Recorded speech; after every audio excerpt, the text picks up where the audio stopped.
man. And it rubbed off on you and getting yourself out there as a musician at a young age, 18 years old, playing with Bobby Watson and Wallace Roney, artists like that already, and Wynton as well, you know. So talk about, like, at 18 and 17 touring, actually. At 17 also.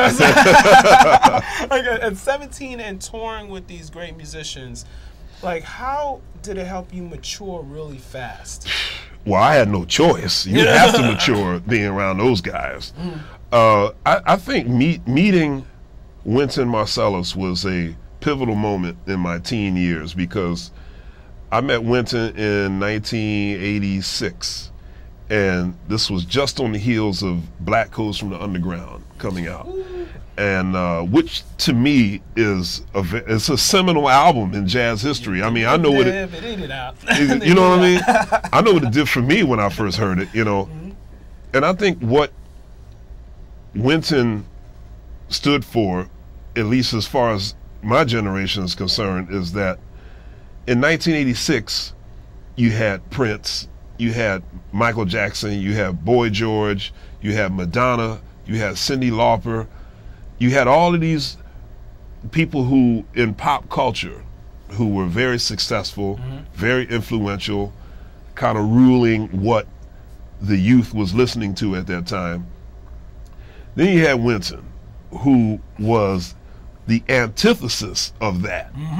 You know, he would wear a Brooks Brothers suit with these schoolboy glasses, very intelligent, using these big words, very book smart, and playing jazz, and is great at it, and is very successful at it. So I think what it taught us was that, and classical music as well. So I think for young musicians in our generation, it taught us that we do have another outlet other than just playing popular music. Because I think when you're 12, 13 years old and you play an instrument, you almost always want to be in some popular band. You know, you just want to be on stage with the big bright lights, and you just want to be famous. But I think seeing Wynton was like, wow, we can be successful playing something other than popular music. And it seems as if you get to play more if you play jazz. Because I'm thinking, you know, as a horn player, if you play in a popular band, you're only going to get to play a couple of notes per night. You know, if you play bass in a popular band, you're going to have to keep repeating the same bass line over and over and over again. But I'm watching these jazz musicians, and these young jazz musicians, you know, Branford was playing, Kenny Kirkland, Shawnette Moffett, and Jeff Tain Watts. I mean, they were really playing. You know, they're sweating, and I thought, man, I want to figure out what that is. And I met Wynton, and you know, he's so charming and smooth and serious. So I think meeting him was very important, and because of him, and later on meeting people like Branford, Terrence Blanchard, Donald Harrison, Bobby Watson, Kenny Barron, the Heath brothers, Curtis Fuller, Ron Carter, all these legends were always coming through Philly. So I got to meet and see them play, and I thought, I gotta go to New York. I want to be a jazz musician. And I realized that if I want to play with those guys, I'm going to have to go to where they are, which is New York. And I did a very risky thing. When it came time to apply for colleges, you know, my mother thought, well, I'm sure you may want to try. I had a full ride to Berkeley, a full 4-year ride to Berkeley. I turned it down. And my mother was just like, she's like, I'm not going to say anything, but I tell you what, if you wind up not going to college, or if you wind up becoming a bum, I'm going to slap the you-know-what out of you later on in life. So I'm going to just take one. She's like, I'm just going to wait before I react to you turning down Berkeley. You know,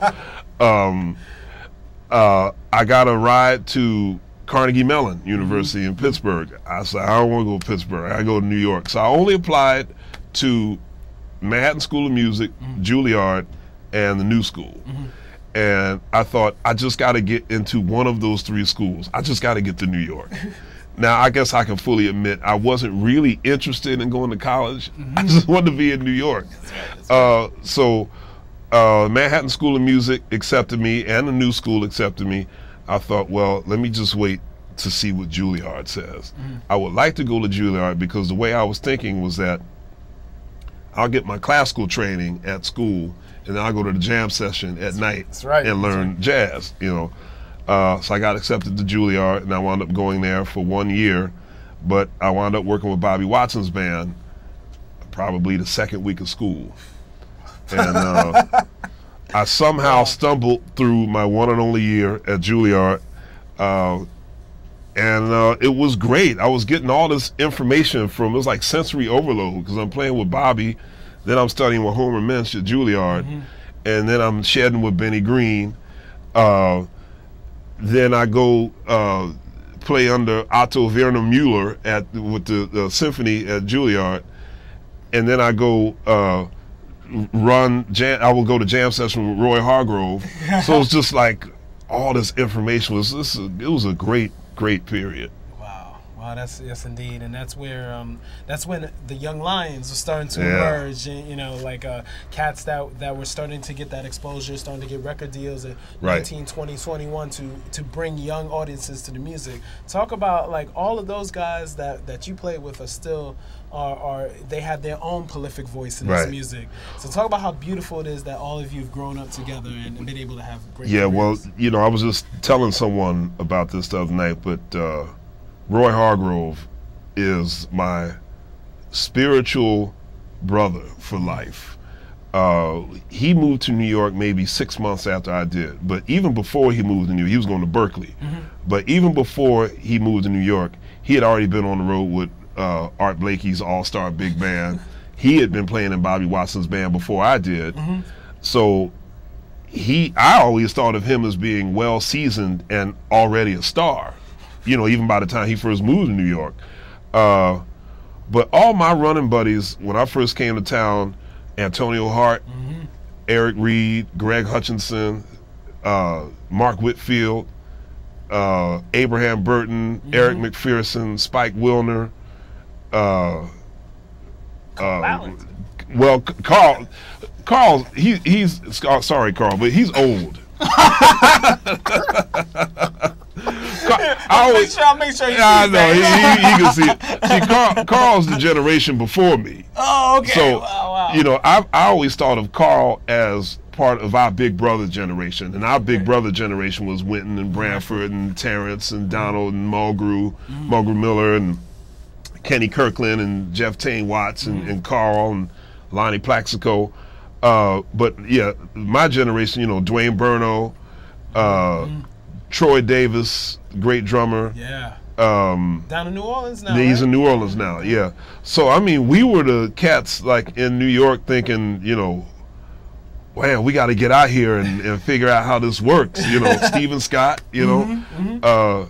Betty Carter was around, you know, kind of mentoring all these young cats. You know, Art Blakey had taken ill just as I moved to town. So, I mean, that was the dream gig of a lifetime.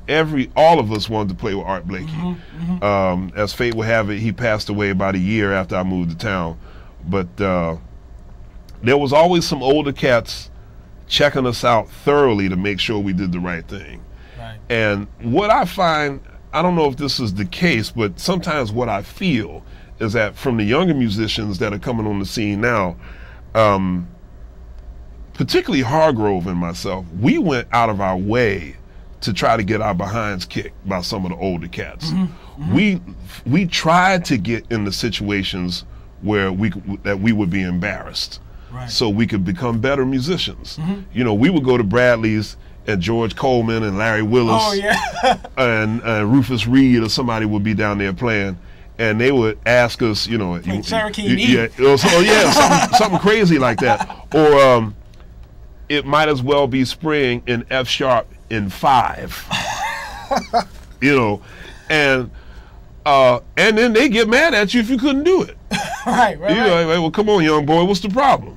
You know, you're supposed to be a good musician. Come on, get it together. You know, and you know, we would go home with our tails between our legs, but we knew that the next time we got put in that situation, we'd be able to do it. Yeah. You know, you come down there, Bradley's and Hargrove would be playing, and Clifford Jordan would be shouting, you know, boy, tune up, you flat.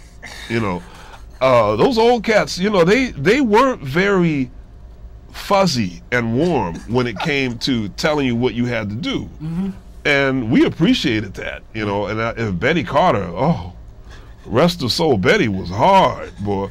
You'd be playing, and you would think that you had just played the best solo of your life, and Betty just be waiting for you after the set. She'd be like,